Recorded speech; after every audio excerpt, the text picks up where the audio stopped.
నరేంద్ర మోదీ ఏమని వ్యాఖ్యలు చేశారు, ఇటు బంగారాన్ని కొనొద్దు, పెట్రోల్ డీజిల్ వాడకాన్ని తక్కువ చేయండి, వీలైనంత ఎక్కువ ప్రైవేట్ వెహికల్స్లలో వీలైనంత ఎక్కువ పబ్లిక్ ట్రాన్స్పోర్ట్లో యూజ్ చేయండి అని చెప్పేసి కూడా నరేంద్ర మోదీ చెప్పారు. అండ్ దాని తర్వాత కంప్లీట్గా పెట్రోల్ డీజిల్ ప్రైసెస్ పెరగడం, ఎల్పిజి ప్రైసెస్ పెరగడం కంప్లీట్గా ఈ విధంగా కూడా జరుగుతుంది. అయితే దేశం ఆర్థిక సంక్షోభంలో కూరుకుపోతుంది అని చెప్పేసి ప్రతిపక్ష నాయకులందరూ కూడా చెప్తా ఉన్న పరిస్థితి. సో దీనికి హైదరాబాద్ సెంట్రల్ యూనివర్సిటీకి సంబంధించిన ఒక స్టూడెంట్ ఒక ఆర్టికల్ రాశారు, అది కంపల్సరీ ఇప్పుడు మనం చదవాలి, మీకు వినిపిస్తాను. సో ముసురుకుంటున్న ఆర్థిక సంక్షోభం. సో భారత ప్రధాని నరేంద్ర మోదీ బంగారం తక్కువ కొనమని, పెట్రోలు, వంట నూనెల వాడకం తగ్గించమని చెబుతూ పరోక్షంగానే భారతదేశం ఎదుర్కొంటున్న సంక్షోభాన్ని ప్రస్తావించారు. సో దరిమిలా డాలర్కు రూపాయి విలువ 96కు చేరడం, పెట్రోల్పై అదనంగా 6.50 వంట గ్యాస్ సిలిండర్ 60 రూపాయలు, కమర్షియల్ సిలిండర్ అంటే 993 రూపాయలు పెరగడం, మరోవైపు స్టాక్ మార్కెట్ 5% పడిపోవడం వంటివి జరిగాయి. ఇరాన్పై యుద్ధం తర్వాత మొదలైన ప్రపంచ సంక్షోభం ఇంటి గడప దాకా వచ్చిందన్న విషయం ప్రజలకు కూడా మెల్లగా అర్థమవుతుంది. సో అక్కడ జరుగుతున్న ఏదైతే వారు ఉంటో కంప్లీట్ ఆ వారు వల్ల సో మనం కూడా ఇబ్బందులు పడాలని చెప్పి బీజేపీ పార్టీ నాయకులు చెప్తా ఉన్న పరిస్థితి. రూపాయి విలువ అంతర్జాతీయంగా ఎంత ఉండాలి అన్న విషయం ఒక స్థిరమైన సిద్ధాంతం ఏమీ లేదు, కానీ నిర్ణయించిన ధర కరెక్ట్ అంటారు కొందరు. సో మార్కెట్ ధర అన్నది దీర్ఘకాలిక ఆర్థిక అవసరాలను దెబ్బతీస్తుంది అనే వాళ్ళు కూడా ఉన్నారు. ఇక మార్కెట్లో ఆ ధరను కూడా ఎలా నిర్ణయిస్తారో చూస్తే ఆశ్చర్యం ఇస్తుంది. ఎందుకంటే స్టాక్ మార్కెట్లో ఒక ప్రైస్ అనేది ఫిక్స్ చేస్తూ ఉంటారు కదా అది. సో భారతదేశానికి విదేశీ మారకం మన ఎగుమతుల వలన, లేకుంటే ప్రవాస భారతీయుల ఇంటికి పంపించిన డాలర్ల వలన, విదేశీ మదుపర్లు తెచ్చిన పెట్టుబడుల వల్లను, అండ్ మన కంపెనీ విదేశీ సంస్థల నుంచి అప్పుగా తెచ్చిన డాలర్ల వలన వస్తుంది. ఇక మరోవైపు మనం కట్టాల్సిన దిగుమతుల బిల్లులు, విదేశీ పెట్టుబడిదారులకు తిరిగి తీసుకువెళ్లే లాభాలు, ఇతర చెల్లింపుల కోసం డాలర్ డిమాండ్ ఏర్పడుతుంది. ఇక ఈ డిమాండ్ సరఫరా మధ్య సమతుల్యత ఆధారంగానే ఆ రోజు రూపాయి ధర నిర్ణయం అవుతుంది. అంటే నార్మల్ ఏ విధంగా ప్రైస్ డిసైడ్ అవుతుంది అంటే కొంతమంది స్టాక్ వల్ల కావచ్చు, లేకపోతే ఈ విధంగా అంటారు, కానీ కొంతమంది సో ప్రాపర్గా ఏ విధంగా డిసైడ్ అవుతుంది అంటే మనం చేసే ఎక్స్చేంజ్ ఏదైతే ఫారెన్ ఎక్స్చేంజ్ ఉంటుందో, మనం ఎగుమతులు కావచ్చు, దిగుమతులు చేసుకునే విధానం కావచ్చు, లేకపోతే ఫారెన్ నుంచి మనకి పంపిస్తున్న డాలర్ల విలువ డబ్బులు కావచ్చు, ఈ విధంగా కంప్లీట్గా ఈ విధంగా అక్కడ ఇక్కడ అప్స్ అండ్ డౌన్స్ అయ్యి మన రూపాయి వాల్యూ అనేది తగ్గడమో ఎక్కువ అవడమో జరుగుతూ ఉంటుంది అనమాట. సో ఈ ధరను ఆర్బీఐ ప్రభావితం చేయగలదు. ఇక ఉదాహరణకు ఈనాటికి ఆర్బీఐ వద్ద $700 బిలియన్ నిల్వలు ఉన్నాయని సమాచారం. అందులో $250 IMF తాలూకా డిపాజిట్లు, వగైరాలు తీసేస్తే $400 బిలియన్, కొంతవరకు రూపాయిని స్థిరీకరించడానికి వాడుకోవచ్చు. ఇక నెలకు ఒక $30 బిలియన్ చొప్పున 2-3 నెలలు అమ్మి రూపాయి కాపాడే ఆస్కారం ఉందని కొంతమంది నిపుణుల వాదన. కానీ ఇది స్వల్పకాలిక పరిష్కారమే.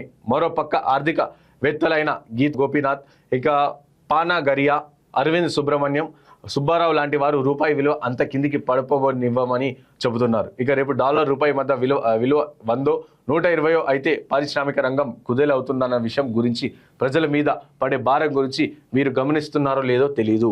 అంటే నార్మల్గా ఇప్పుడు రూపాయి విలువ అనేది కంప్లీట్గా పడిపోతున్న పరిస్థితి. ఇప్పటికే 96 రూపీస్ వరకు వచ్చింది, అంటే 1 rupee value. So dollar value $1 కొనాలంటే మనం 96 రూపీస్ చెల్లించాల్సిన అవసరం ఉంది. కాబట్టి ఈ విధంగా ఒకవేళ ఇదే కంటిన్యూ అవుతా ఉంటే సో కంప్లీట్గా దీన్ని 100, 110, 120 చేస్తున్న దేశ ఆర్థిక వ్యవస్థ కంప్లీట్గా కుప్పగోలిపోతుంది. కానీ ఇటంటే ఎకనామిస్టులు వీళ్ళందరూ కూడా ఏం చెప్తారు, లేదు అలా జరగనీయం, అంతా మేము కాపాడతామని చెప్పేసి వాళ్ళు చెప్తారు. కానీ దేశంలో దిగుమతుల పైన కాన్సన్ట్రేషన్ చేయొద్దు, ఎగుమతుల పైన మనం ఎంత ఎక్స్పోర్ట్ చేస్తున్నాం అనే దానిపైన కాన్సన్ట్రేషన్ చేయాల్సిన అవసరం ఈ ప్రభుత్వాలకు ఉంది. కానీ అవి కాకుండా సో మీరు పెట్రోల్ వాడొద్దు, సో మీరు డీజిల్ వాడొద్దు, వంట నూనె వాడకం తక్కువ చేయాలి అని చెప్పేసి ఈ విధంగా చెబుతూ ప్రజల్ని ఒక కన్ఫ్యూజన్లో క్రియేట్ చేస్తూ ఉన్నాయి ఈ కేంద్ర ప్రభుత్వాలు. రూపాయి మారకం ఇప్పుడు రక్షించలేం, కానీ రూపాయి స్థిరంగా ఉండే పరిస్థితులు క్షీణించాయి. సో ఇది కేవలం ఇరాన్ యుద్ధం వల్ల వచ్చింది కాదు. గత 12 ఏళ్లుగా ప్రభుత్వం ఆర్థిక రంగంలోని బలహీనతలు నిర్లక్ష్యం చేస్తూ వచ్చిన ఫలితం అన్నమాట. ఎందుకంటే ఆసియా ఖండంలోనే ప్రస్తుతం మన దేశం అత్యంత బలహీనమైన పరిస్థితిలో ఉంది. ఇది ఎవరు చెప్పరు, బీజేపీ నాయకులు అయితే అసలు చెప్పరు. So 4 trillion economy, 3 trillion economy, 5 trillion economy ఉంది, మనం 3rd లార్జెస్ట్ ఎకనామీగా మనం ఉన్నామని చెప్పేసి చెప్తారు. కానీ సో దేశంలో ప్రజల ఆర్థిక పరిమాణాలు ఏ విధంగా ఉన్నాయో మాత్రం ఎక్కడ కూడా చెప్పరు, ఎక్కడ కూడా బయట చెప్పే ప్రయత్నం కూడా చేయరు.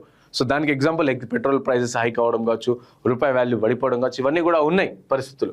సో చూడండి, ఇరాన్ యుద్ధం వల్ల వచ్చింది కాదు. సో ఇది కేవలం ఇరాన్ యుద్ధం వల్ల వచ్చింది కాదు, అంత ముందు నుంచి కూడా మన దేశంలో పెట్రోల్ రైస్లు పెరిగిపోతున్నాయి. అండ్ దాని తర్వాత చాలా చాలా చాలా రీజన్స్ కూడా ఉన్నాయి.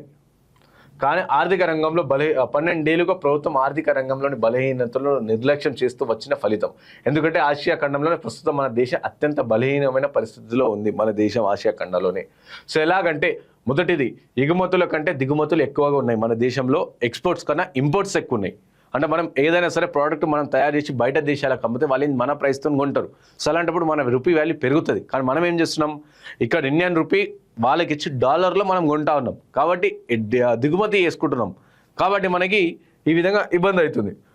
ఎగుమతుల కంటే దిగుమతులు ఎక్కువ ఉన్నాయి. ఇంకా దిగుమతుల్లో ముఖ్యమైనవి ఎలక్ట్రానిక్స్. మనము ఏవైతే ఇంపోర్ట్ చేసుకుంటాం, ఏవైతే దిగుమతి చేస్తున్నాం, మనలో ప్రధానంగా ఎలక్ట్రానిక్స్, బంగారం, ఆయిల్ దిగుమతులు. ఎలక్ట్రానిక్స్ అంతా పెద్ద ఎత్తున దిగుమతి చేసుకోవడానికి కారణం అతి సులభమైన సెమీ కండక్టర్లు కూడా మనం తయారు చేసుకోలేకపోవడం. సో దేశం మన ఏమంటారు, మనది ఆత్మనిర్భర్ భారత్, లేకుంటే డిజిటల్ ఇండియా, ఇంకోటి లయన్ సింబల్ ఉంటుంది ఒకటి. సో అవన్నీ కూడా అంటే మనం కంప్లీట్గా మనం సెల్ఫ్ రెసిస్టెన్స్ కావచ్చు, సెల్ఫ్ రిలయన్స్ మనం ఉండాలి అని చెప్పేసి ఇవన్నీ కూడా చెప్తా ఉంటుంది కేంద్ర ప్రభుత్వం. కానీ మనం ఏవి కూడా ఈవెన్ సెమీ కండక్టర్లు కూడా చేసుకోలేని పరిస్థితుల్లో మనం ఉన్నాము ఇప్పుడు. ఈ సెమీ కండక్టర్లు చిన్న చిన్న ఏవైతే ప్రతి ఒక్క సిస్టమ్ పనిచేయాలంటే సెమీ కండక్టర్ చిన్న చిన్నవి ఉంటాయి, అవి కూడా దిగుమతి చేయాలి, అవి కూడా మనం తయారు చేసుకోలేని పరిస్థితుల్లో మనం ఉన్నాం. కార్లు, వాషింగ్ మిషన్లు, ఏసీలు, బైకులు, టీవీలు, కంప్యూటర్లు, సెల్ ఫోన్లు, డిఫెన్స్ ఉత్పత్తులు ఏమీ కూడా తయారు చేసినా అందులో ఎలక్ట్రానిక్ విడి భాగాలు చైనా నుంచే దిగుమతి కావాల్సింది. సో మనం ఇవన్నీ కూడా బైకులు మనమే తయారు చేసుకుంటున్నాం, టీవీలు మనమే తయారు చేసుకుంటాం, కంపెనీలు, సెల్ ఫోన్లు ఇవన్నీ కూడా మనమే తయారు చేసుకుంటున్నాం. కానీ అందులో ఎలక్ట్రానిక్స్ ఏవైతే ఐటమ్స్ కావాలో అవన్నీ కూడా మనం చైనా నుంచి ఇంపోర్ట్ చేసుకోవాలి. మళ్ళీ ఏమని చెప్తారు మనోళ్ళు, ఇక చైనా మన శత్రు దేశం, చైనాతో పొత్తు ఎట్లుంటుంది, చైనాతో అది ఎట్లుంటుంది, ఇది ఎట్లుంటుంది అని చెప్పేసి చెప్తారు. కానీ చైనా నుంచి మనం అంతా కూడా అది చేసుకోవాల్సిన పరిస్థితి. ఈ సాంకేతిక పరిజ్ఞానాన్ని కొనుక్కుని ఇక్కడ ఆ పరిశ్రమలు పెట్టించి చేయి పట్టుకొని నడిపించాలి. అది చేయడానికి దానికి మన నాయకులు తీరిక లేదు. సో పొద్దున లేస్తే ఏ రాష్ట్రంలో ఎన్నికలు ఎలా గెలవాలని ఆలోచిస్తుంది ప్రభుత్వం. ఇది 100% ఫ్యాక్ట్. సో మన నాయకులు మన దేశం ఏ విధంగా బాగుపడుతుంది, మన ఆర్థిక సంక్షోభం ఏ విధంగా మెరుగుపరచాలని కాకుండా పొద్దున్న లేస్తే ఏ స్టేట్లో ఎలక్షన్ ఉంది, ఆడ ఏం మాట్లాడాలి, ఇండియా పాకిస్తాన్ కావచ్చు, లేక మత విద్వేషాలు కావచ్చు, లేకుంటే ఇంకోటి డెవలప్మెంట్ గురించి కాకుండా సో మిగతా అన్ని కూడా ముచ్చట్లు పెట్టి ఆడ ఎట్లా ఏ విధంగా గెలవాలి, ఏ విధంగా తీసుకురావాలని చెప్పేసి ఆలోచనలే మన రాష్ట్ర నాయకులకు ఉంది. కానీ ఇక్కడ కూడా మనం సెల్ఫ్ రిలయన్స్ కావచ్చు, సెల్ఫ్ సస్టైనబిలిటీ పైన ఎవరు కూడా ఆలోచించారు. ఇప్పటివరకు ఆలోచించిన దాఖలాలు కూడా లేవన్నమాట. సో విదేశీ పెట్టుబడి ఏమైనా ఎగుమతులు పెంచుతుందా అంటే వాళ్ళు మన దేశంలో ఉన్న గిరాకీ వాడుకుందామని చూసేవాళ్ళు. ఇక బంగారం కొనుగోలు తగ్గించుకోవడం విషయానికి వస్తే అక్షయ తృతీయ అని ఉదరగొట్టి ప్రతి పండగకు బంగారం కొనుక్కోమని 30 ఏళ్ళుగా చెప్పి ఇప్పుడు కొనుక్కోవద్దని చెప్తే ఎవడు వింటాడు అని చెప్పేసి. అంటే మన దేశంలో ఏముంటుందో ఒక నమ్మకం ఏంటంటే అక్షయ తృతీయ నాటికి బంగారం కొనుక్కుంటే మంచి జరుగుతుంది, బంగారం కొనుక్కోవాలి అని చెప్పేసి ఒకటి ఉంటుంది. కానీ గత 30 ఏళ్ళు స్వతంత్రం వచ్చిన నుంచి ఇప్పటివరకు బంగారం అక్షయ తృతీయ కొనుక్కోవాలి అని చెప్పి ఇప్పుడు సడన్గా మోడీ రీసెంట్గా ఏమని చెప్పారు, బంగారం కొనుక్కోవద్దు, పెట్రోల్ డీజిల్ అన్ని కూడా తక్కువ వేయాలి అని చెప్పి ఈ విధంగా వ్యాఖ్యానించారు. 30 ఏళ్ళుగా బంగారం కొనమని చెప్పి ఇప్పుడు వద్దని చెప్తే ఎవడు వింటాడు అని చెప్పేసి ఈ ఆర్టికల్ ఉంది. సో ఇది కాక ద్రవ్యోల్బణం నుంచి ఆస్తి విలువను కాపాడుకోవడానికి బంగారం ఒక పెద్ద మార్గం అయిపోయి కూర్చుంది. ఇక ప్రధానమంత్రి కాదు కదా, ఎవరు చెప్పినా ప్రజలు వినరు. బంగారం ఖరీదు పెరిగితేనే దాని కొనుగోలు తగ్గుతుంది. అప్పుడు బంగారం సామాన్య ప్రజలకు అందుబాటులో లేకపోతే వారికి వచ్చే కోపం మీద ప్రభుత్వాల భయం ఉంది. అలాగే పెట్రోల్, డీజిల్, గ్యాస్, సేంద్రియ ఎరువుల వాడకం తగ్గించుకోవాలంటే ఎవరు తగ్గించుకోవాలి? రేపు ఆహార ధాన్యాలు ఉత్పత్తి పడిపోతే ఆ ధరల మంట మొదలవుతుంది. వీటన్నిటికి ముందు రూపాయి మార్కెట్ విలువ పడిపోనివ్వడమే అంటున్నారు కొందరు. ఇక దాని ప్రభావం వల్ల దిగుమతులు మరింత ప్రియమై ఉత్పత్తి వాడకం తగ్గించి రూపాయి పడిపోవడం ఇవన్నీ కూడా జరుగుతూ ఉంటాయి. నిజానికి భారత ఆర్థిక రంగంలో ఈ డోలామాయన స్థితి ఈ ప్రభుత్వం రాకముందు నుంచి ఉంది. కానీ ద్రవ్య సంక్షోభం, బ్యాంకుల మొండి బకాయిలు, డిమానిటైజేషన్, కోవిడ్ లాంటి సంక్షోభాలు గత 15 ఏళ్లుగా వస్తున్నాయి. మొదటి నుంచి ఐటీ రంగం, పెట్రో కెమికల్స్, ఇంజనీరింగ్ వంటి కొద్ది రంగాల్లో పెరిగిన ఎగుమతుల ఆధారంగా కరెంట్ అకౌంట్ డెఫిసిట్ను 2% లోపే ఉంచుతూ మిగిలిన అవసరాలు అప్పులు తెచ్చుకొని దిగుమతులు చేసుకుందామనే వ్యూహంలోనే ఎంత రిస్క్ ఉంది అని చెప్పేసి మనం ఆలోచించాల్సిన పరిస్థితి ఉంది. అండ్ అలాగే రూపాయి మారకం విలువను ఇప్పుడు రక్షించలేము, కానీ రూపాయి స్థిరంగా ఉండే పరిస్థితులు క్షీణించాయి. ఇది కేవలం ఇరాన్ యుద్ధం వల్ల వచ్చింది కాదు. గత 12 ఏళ్లుగా ప్రభుత్వం ఆర్థిక రంగంలో బలహీనతాన్ని నిర్లక్ష్యం చేస్తూ వచ్చిన ఫలితం. ఇంకోవైపు మనకి పెట్రోల్, డీజిల్ ప్రైసెస్ పెరిగినాయి కదా. రీసెంట్గా నేను చూసిన చాలా మంది సోషల్ మీడియా వేదిక అడుగుతారు. సో గతంలో పెట్రోల్, డీజిల్ ప్రైసెస్ ఎంత ఉండే, 90 రూపాయలు ఉండే. అప్పుడు ఎంత 5% ఇథనాల్. అంటే మన దాంట్లో ఇప్పుడు ప్రెసెంట్ ఏం చేస్తారు, పెట్రోల్ ప్రైస్ పెరుగుతున్నాయి కాబట్టి అందులో 20% ఇథనాల్ కలుపుతున్నామని చెప్పేసి కూడా కేంద్ర ప్రభుత్వం క్లియర్గా చెప్పింది. సో కాబట్టి అందులో మనం ఏం చేసామంటే ఇంతకుముందు ఇథనాల్ 5% కలిపినప్పుడు అదే 94 రూపాయలు 95 రూపాయల పెట్రోల్ ప్రైస్ ఉంది. కానీ ఇప్పుడు మళ్ళీ 20% ఇథనాల్ కలిపినా సరే మళ్ళీ సేమ్ అదే ప్రైస్ ఉంది. సో మీకు ఒకసారి డీటెయిల్గా చెప్పే ప్రయత్నం చేస్తాను. సో ఇంతకుముందు ఒకవేళ పెట్రోల్ ప్రైసెస్ పెరగకముందు ఇథనాల్ ఎంత ఉండే? సో ఇంతకుముందు సపోజ్ పెట్రోల్ ప్రైసెస్ 90 రూపీస్ ఉందనుకున్నాం లీటర్. సో ఇందులో ఎంత 5% ఇథనాల్ కలుపుతుండే. సో ఎంతకు వస్తుంది? 5% కలిపిరంటే ఒక 100కి వస్తుంది అనుకుందాం, 100 రూపీస్.